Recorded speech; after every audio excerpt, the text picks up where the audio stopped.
Whip, whip. Welcome back, everybody. I'm Jade Monkey. We're back here in Rust. We're on the PC. We're checking out the new turret update. Or at least we're on the PC for now. It's going to be on the console soon enough. If you're wondering about that statement, I will link the video or flash the card there at the upper right-hand corner, right about meow. Blip. Hopefully the sun comes up by the time we're doing our intro here. But today we're talking about the turret update, the most recent turret update, which was September 5th. And you might be asking yourself, hey man, what's this all about? Well, before, the turret used to have its own power source. You could just place it down and turn it on through the menu here after you authorized on it. Or I guess you didn't have to authorize on it, but now it requires power. So the only way this thing will turn on and acquire targets is if it has a source of power.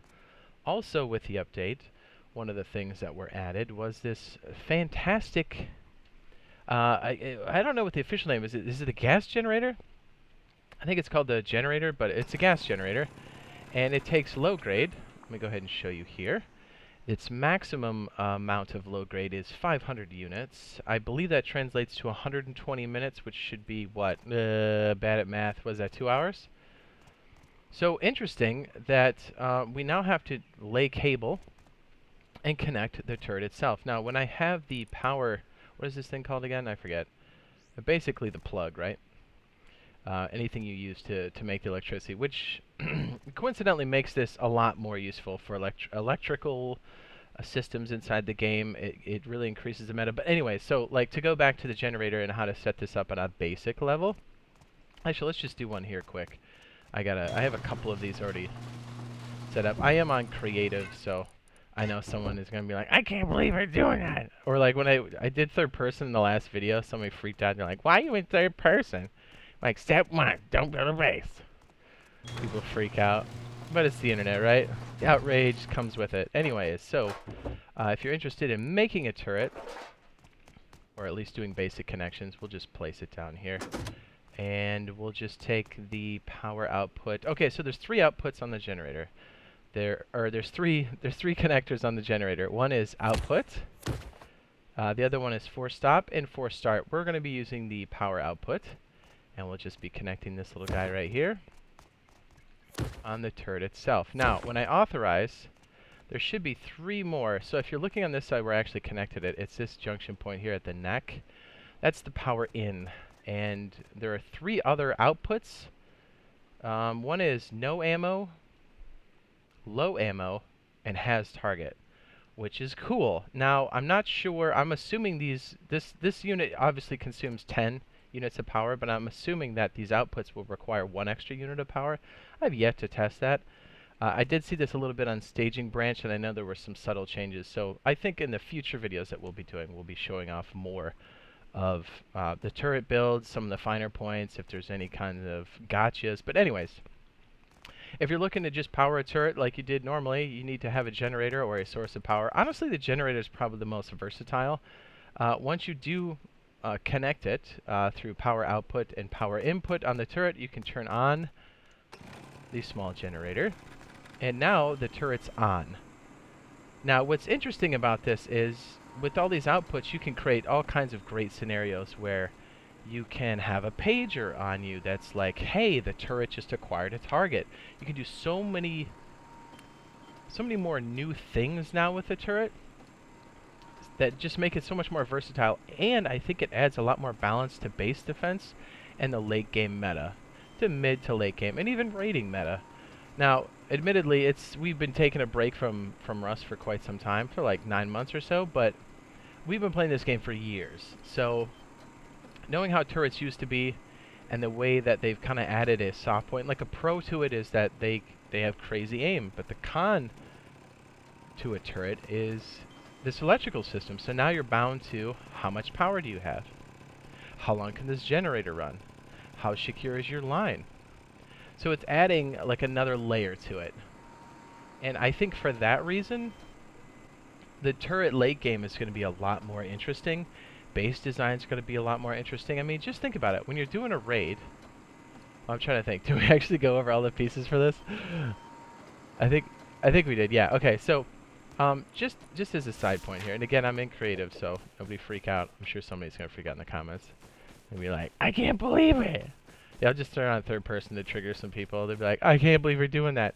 So, okay, one of the pretty basic things is when you're doing an FOB and you're raiding a base, or even you're putting some heat on somebody, you oftentimes would create a turret, or you'd create a turret. I mean, you'd use a turret, but you'd place a foundation down, put a turret on it, and then you'd put some heat on somebody, right? Well, now you can still do those things, which I think is great, but now you have to think it out a little bit further, and it has a vulnerability to it. And that's part of the game mechanics. Now, I actually haven't tried to place this yet like this, so watch. I'll find something weird about it. I don't know if we can place this the way I thought. Oh, maybe we can. Alright, so if you're trying to, let's say you're doing a raid, and or you're going to attack this guy right here, like a raid, and you wanted to put some heat on it, so if the guy came back out again, you could just wax him. Oh, you totally can just tight. Okay. Look, triangle just like you did before, but the only difference now is you need to have the low grade to support such an activity. So we're going to put the power output. Staple. Where's the neck? Is it right? Still not used to where the outputs are. Power in. Got it. Okay, did I bring low grade? I don't know if I did. I did not.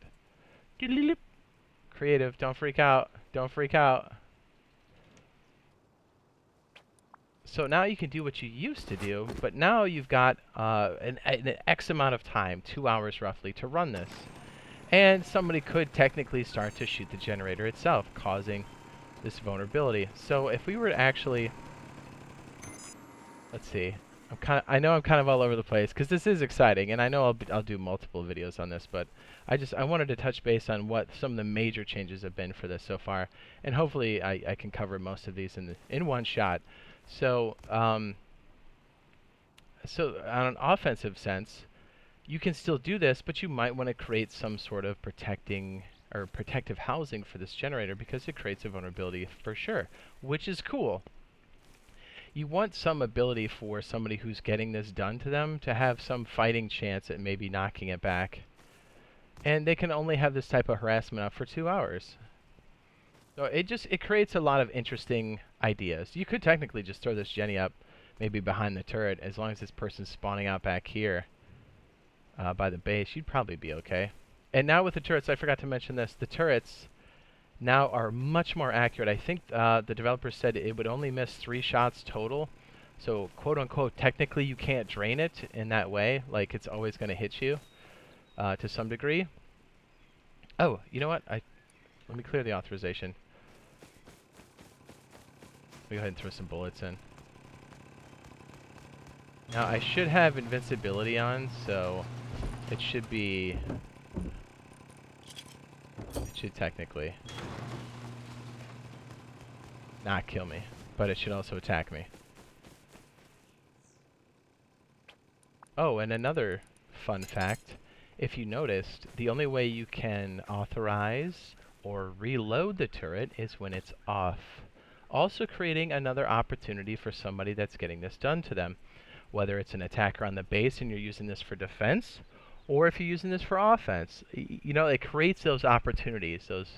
For the same reason why, and this is getting a little, we're pulling way back on this one, but think about it. Like on the map, when you have these monuments, they're great, they pay out, but like it brings people closer to, all these people want to go and grab the loot at these monuments, so it brings a lot of players together, so it creates conflict, right? High risk, high reward.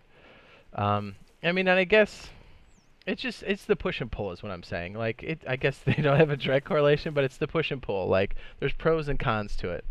Like, yeah, it's high risk, but definitely high reward. And in this case, it's more like, okay, is there a counter to it? Is there some kind of vulnerability I can push on?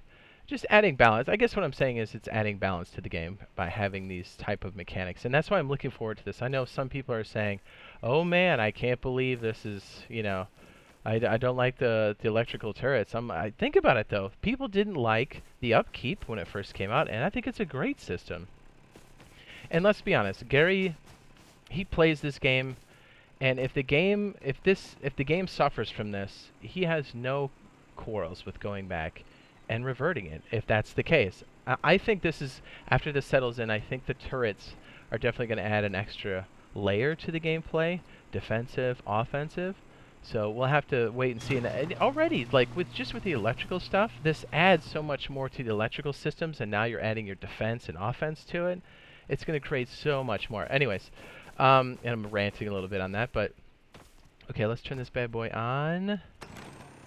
It should shoot me, and I hope I have invincibility on, or I'll be respawning.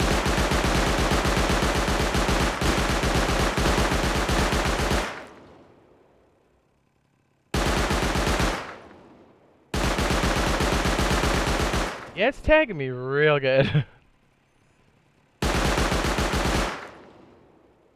Remember before you could get on the edge of something and like soak the turret, more or less? It really waits to see. I think it's out of bullets. Cool. It's so aggressive now. If you notice, that laser that used to lead it is no longer. It's just looking at the end of the turret, which is cool. There's a lot of cool changes. Yeah, did we already talk about... Yes, to reload this, you need to make sure the turret's off. So think about it. You might want to have a setup where you have two turrets and one alternates when this one is being reloaded, and so on and so forth. So you can already start to see, just on the offensive side, just by this very simple example, that this is definitely going to add layers to the gameplay. And I'm sure there'll be some balance along the way, but I'm really looking forward to see how people implement this as far as base security, because that's where I see it the most. You know, when you're raiding a base and whatnot. So I'm looking forward to it. It's going to be good. And like I said, be sure to subscribe to the channel. We'll be doing more videos and build videos specifically around turrets, defense, electrical systems in the very near future. And it's a good reason to subscribe to the channel. Oh, you know what? I should probably show you this, huh? Boom! And I do post daily in the DayZ Highlights playlist. That's another game we play quite heavily. That's a survival game. I do post daily there. Another good reason to subscribe. If you did find the video informative and useful to some degree, be sure to drop a like. And if you didn't, yeah, drop it a dislike. Or even if you did like it, or if you have any suggestions, be sure to leave a comment and be like, hey man, I'm struggling with this. What about this? And we'll try to address those things. Because I know RazorTube and myself, part of the Boyfriend Squad, we'll be doing a lot of examples and even some mock raids on each other. We do primarily play on PvP Official or some type of PvP server. It's very rare when we stay on creatives like this, but we'll be doing a lot of the PvP stuff, but we'll be trying a lot of the base build stuff and some mock raids here in our own server, just to kind of give us a warm-up to some of these new mechanics. And we'll be trying them live on streams when we're playing on official servers like we normally do. And that's the best way to play this game, I think. I mean, it's fun to do creative, but man, the official servers or even just PvP servers are so much fun. So, alright, we'll see everybody again real soon. And yeah, we'll see you in the old, I guess, a little cliche, I guess it's